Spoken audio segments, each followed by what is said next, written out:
Hello everyone, আসসালামু আলাইকুম। কেমন আছো সবাই? আশা করি ভালো। বাংলা দ্বিতীয় পত্রের আরো একটা নতুন ক্লাসে তোমাদের স্বাগতম। এই ক্লাসে আমরা আলোচনা করব 6 নম্বর প্রশ্ন থেকে অপপ্রয়োগ এবং শুদ্ধ প্রয়োগ নিয়ে। অর্থাৎ তোমাদের এখানে 8টা বাক্য থাকে, 8টা বাক্য বিভিন্ন ভুল দেওয়া থাকে, ওই ভুলগুলো সংশোধন করে লিখতে হয়। এই ক্লাসে আমরা মোট 30টা বাক্য নিয়ে আলোচনা করব, অর্থাৎ 30টা অশুদ্ধ বাক্য থেকে শুদ্ধ বাক্য করার চেষ্টা করব। আর এই 30টা বাক্য পরীক্ষায় সব থেকে বেশি বার আসছে বোর্ডে।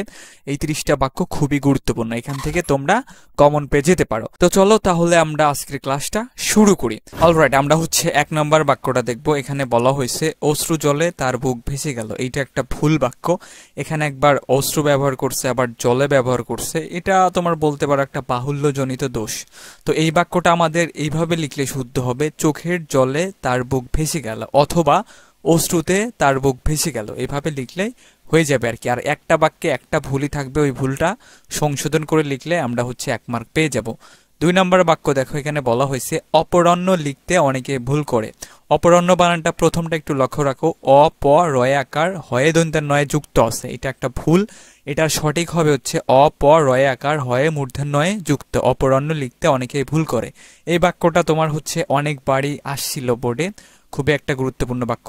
তারপরে এটা একটা প্রবাদ বাক্য 3 নম্বরে দেওয়া হয়েছে, এক পৌষে শীত যায় না। এটা হবে এক মাঘে শীত যায় না।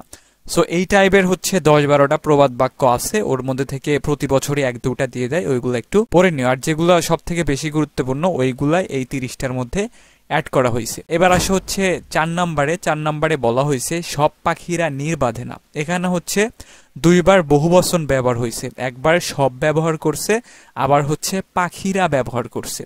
এখানে আমাদের একটা লিখতে হবে যে সব পাখি নীড় বাঁধে না, এভাবে আমাদের লিখতে হবে আর কি। তারপরে 5 নম্বর দেখো, উপরোক্ত বাক্যটি শুদ্ধ নয়। এটা তোমরা এভাবে মনে রাখতে পারো যে এটা বানানের ভুল আছে, এটা উপরোক্ত হবে না, এটার বানানটা হবে উপযুক্ত। হসুপ অন্তুস্থ জয়রে ফুসু কয়তয়ে যুক্ত, উপযুক্ত বাক্যটি শুদ্ধ নয়। তারপরে 6 নম্বর দেখো, বলা হয়েছে যে পরীক্ষা চলাকালীন সময়ে হর্ন বাজানো নিষেধ।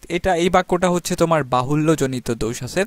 পরীক্ষা চলাকালীন মানেই তো একটা সময় বোঝানো হচ্ছে, এখানে আবার নির্দিষ্টভাবে সময় উল্লেখ করার দরকার নাই। এই জন্য এই বাক্যটা এইরকম হবে যে পরীক্ষা চলাকালীন হর্ন বাজানো, এখানে নিষেধ আছে, এটা হবে নিষিদ্ধ। পরীক্ষা চলাকালীন হর্ন বাজানো নিষিদ্ধ, এইভাবে হবে। এরপরে দেখা 7 নম্বর প্রশ্ন। এখানে বলা হয়েছে পাহাড়ের প্রাকৃতিক বৈচিত্র্যতা। এখানে বৈচিত্র্যতা আছে, এখানে বানানটা ভুল আছে, দেন তা আছে। সো এই বাক্যটা আমাদের শুদ্ধ করে যখন লিখবো এভাবে লিখতে হবে, পাহাড়ের প্রাকৃতিক বৈচিত্র্য আমাদের মুগ্ধ করে। বইকারে বই চয় হিসি তয় রফলা বৈচিত্র্য, এইভাবে। আপনি সপরিবারে আমন্ত্রিত। 8 নম্বরটা দেখো, এই দন্তে শয়ে বয়ে মানে নিজে নিজ পরিবারে তা আসলে আমন্ত্রিত হয় না। এই দন্তে শয়ে বয়ে যতগুলাতে আছে সবগুলাই বাদ যায়, এখানে শুধু দন্তে স হবে। আপনি সপরিবারে আমন্ত্রিত। দন্তে শয়ে বয়ে মানে নিজে নিজ পরিবারে আমন্ত্রিত, মানে নিজে নিজ পরিবারে তো আর কেউ দাওয়াত খাবে না। আর নিচে যেটা আছে আপনি সপরিবারে আমন্ত্রিত, এটা মানে বলা হয়েছে আপনি পরিবার সহ আমন্ত্রিত, এভাবে বলা হয়েছে। আর এই দন্তে এটা তোমরা দুইভাবে মনে রাখতে পারো যে এটা বানানের ভুল আছে, যদি মনে না থাকে এভাবে যে শুধু দন্তে স হবে, দন্তে শয় বয় হবে না। অথবা এভাবে মনে রাখতে পারো যে দন্তে শয় বয় মানে শয়, স মানে নিজে নিজ পরিবারে আমন্ত্রিত, এইভাবে আসলে বলছে আর কি। সো এটা ভুল। তারপরে দেখো 9 নম্বর, বাংলাদেশ একটি উন্নতশীল দেশ। বাংলাদেশ কখনোই উন্নতশীল দেশ না, বাংলাদেশ একটি উন্নয়নশীল দেশ, মানে উন্নতর দিকে ধাপিত হচ্ছে। 10 নম্বরে দেখো, একথা প্রমাণ হয়েছে। এই বাক্যটা ভুল বাক্য, এই বাক্যটা এভাবে হবে না, আমাদের লিখতে হবে যে একথা প্রমাণিত হয়েছে। 11 নম্বর বাক্য দেখো, এখানে বলা হয়েছে এখানে খাঁটি গরুর দুধ পাওয়া যায়। এখানে গরুর বানানটা ভুল আছে, দেন একটু এলোমেলো ভাবে সাজানো আছে, ঠিক আছে। তোমার এখানে বাক্য গঠনে অদক্ষতা আছে। এই বাক্যটা এভাবে হবে যে এখানে গরুর, আর গরুর বানানটা হবে গয়ে ওকার রয়ে হুসু আর গরুর। এখানে গরুর খাঁটি দুধ পাওয়া যায়, এখানে খাঁটি গরুর দুধ হবে না, গরুর খাঁটি দুধ হবে। তার সৌজন্যতায় মুগ্ধ হলাম। এখানে তোমার তার সৌজন্যতায় হবে না, এখানে হবে তার সৌজন্যে মুগ্ধ হলাম। এবার দেখো হচ্ছে 13 নাম্বার। 13 নাম্বারে বলা হয়েছে আকণ্ঠ। আকণ্ঠ মানে হচ্ছে তোমার কণ্ঠ পর্যন্ত। এখানে আবার পর্যন্ত নিয়ে আসছে, এটা তোমার হচ্ছে বাহুল্যজনিত দোষ বা বাড়াবাড়ি জনিত দোষ। এই বাক্যটা আমাদের এভাবে লিখতে হবে যে আকণ্ঠ ভোজনে স্বাস্থ্য হানি ঘটে, এভাবে আমাদের লিখতে হবে। এখানে পর্যন্ত লেখা যাবে না। তারপরে দেখো যে দৈন্যতা কোনো সময়ই প্রশংসনীয় নয়। এখানে দৈন্যতা বানানটা ভুল আছে। এই বাক্যটা দুইভাবে করা যায়। একটা হচ্ছে দীনতা কোনো সময়ই প্রশংসনীয় নয়, আর একটা হচ্ছে দৈন্য, এই যে দইকারে দই দৈন্যের নয় জফালা, দৈন্য কোনো সময়ই প্রশংসনীয় নয়। সো যে কোনো একটা লিখলেই হয়ে যাবে। তারপরে বলা হয়েছে আর একটা 15 নম্বরে যে আমৃত্যু। আমৃত্যু মানে কি মৃত্যুর আগ পর্যন্ত। এখানে আবার পর্যন্ত ব্যবহার করছে, মানে যে আকণ্ঠ পর্যন্ত আর আমৃত্যু পর্যন্ত একই তোমার হচ্ছে ভুল। সো এটা হবে হচ্ছে আমৃত্যু দেশের সেবা করে যাব। বাংলা দ্বিতীয় পত্র ব্যাকরণ স্পেশাল সাজেশন। এই সাজেশনে 1 থেকে 7 পর্যন্ত উত্তর সহ থাকবে, লিখিত অংশের সাজেশন থাকবে, লিখিত অংশ লেখার নিয়ম থাকবে। ব্যাকরণ অংশে এই সাজেশনে কমন সম্ভাবনা 95% প্লাস। ডিসক্রিপশনে সাজেশন ডেমো এবং পাবলিক রিভিউ দেওয়া হলো। আর এই সাজেশনটা হোয়াটসঅ্যাপে পিডিএফ আকারেই দেওয়া হবে। যারা নিতে চাও বিকাশ বা নগদে 99 টাকা সেন্ড মানি দিলে আমি তোমাদেরকে সাজেশন পিডিএফটা দিয়ে দিব। এরপরে 16 নাম্বার দেখো। 16 নাম্বারে একটা প্রবাদ বাক্য দেওয়া হয়েছে 10 চক্রে ঈশ্বর ভূত। এই বাক্যটা তোমার এভাবে হবে যে 10 চক্রে ভগবান ভূত।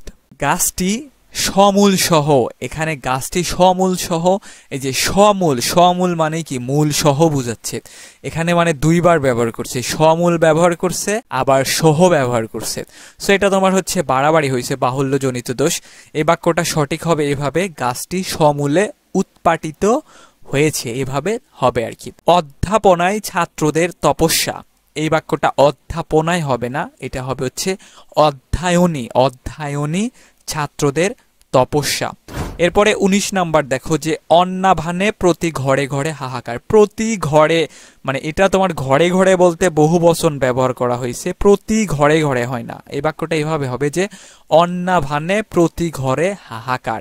এই প্রতি দিয়া একটা ঘরে ইউজ করতে হবে, প্রতি দিয়া ঘরে ঘরে ইউজ করার দরকার নাই। তারপরে দেখো আরেকটা প্রবাদ বাক্য দেওয়া হয়েছে যে অতি লোভে তাঁতি নষ্ট। এই বাক্যটা এভাবে হবে অতি লোভে তাঁতি নষ্ট। এই যে তয় চন্দ্রবিন্দু আকার তয় হিসি হবে। আবার এই বাক্যটা অন্যভাবে দিয়ে থাকে যে অতি লোভে গাজন নষ্ট।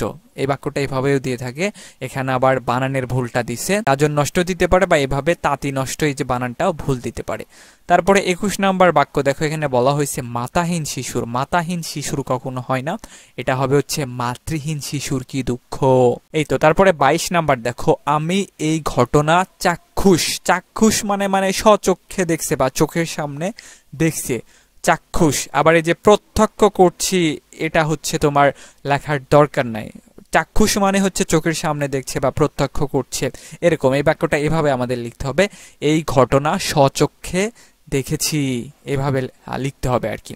তারপরে দেখো 23 নম্বরে বলা হয়েছে আমি সাক্ষী দেব না। সাক্ষী দেব না এই বাক্যটা ভুল, এটা হবে হচ্ছে আমি সাক্ষ্য দেব না। 24 নাম্বার দেখো, এটা দুইভাবে মনে রাখতে পারো যে এটা হচ্ছে লজ্জাস্কর ব্যাপার। এখানে বানানটা ভুল আছে, বা এটা লজ্জাস্কর হয় না, হবে হচ্ছে লজ্জাকর। ল বর্গীয় জয় জয় যুক্ত আকার কর, লজ্জাকর ব্যাপার। 25 নাম্বার দেখো কালিদাস বিখ্যাত কবি। এখানে বানানটা ভুল আছে, কয়ে আকার লয়ে রস্যইকার হবে, কখনো দীর্ঘিকার হবে না, কালিদাস। তারপরে সারা জীবন ভূতের মজুরি খেটে গেলাম। এটা একটা প্রবাদ বাক্য, এটা এরকম হবে সারা জীবন ভূতের বেকার খেটে গেলাম। আর যেগুলা হচ্ছে তোমার প্রবাদ বাক্য, এইগুলাতে কোনো রুল মানে নিয়ম টিয়ম মাইনা হয় না। প্রবাদ বাক্য তো বুঝতেইছো, এগুলো চিরন্তন সত্য বাক্য, এরকম আর কি।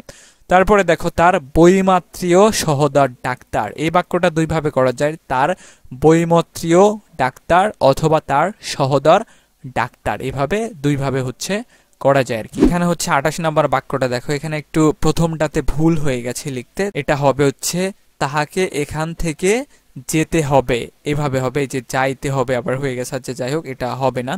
সো এটা আমাদের এভাবে লিখতে হবে, তাকে এখান থেকে যেতে হবে, অর্থাৎ তাহাকে আছে, তাহাকেটা হচ্ছে সাধু আর বাকিগুলো হচ্ছে চলিত। সো সাধু চলিতর মিশ্রণ থাকলে এটাই হচ্ছে গুরুচণ্ডালীর দোষ। আর যখনই সাধু থাকবে, একটা দুইটা যদি ওয়ার্ড থাকে, ওইগুলো আমাদের সবসময় চলিত ভাষায় লিখতে হবে আর কি।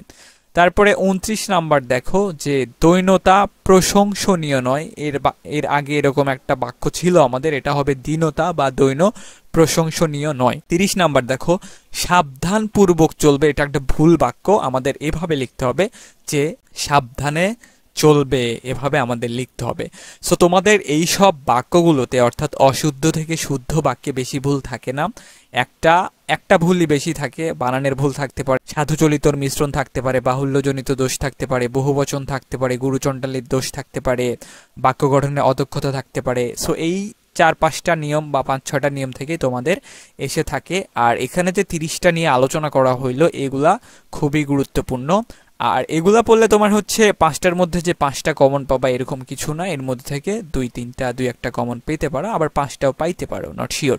বাট আমাদের যে সাজেশন আছে 99 টাকা করে সাজেশন পিডিএফটা দেওয়া হচ্ছে, ওখানে মোটামুটি 70টার মতো গুরুত্বপূর্ণ বাক্য দেওয়া আছে। আর এটা হচ্ছে তোমার জাস্ট ইউটিউব পারপাসের জন্যই বানানো হয়েছে, আর সাজেশনটা হচ্ছে তোমার স্পেশাল।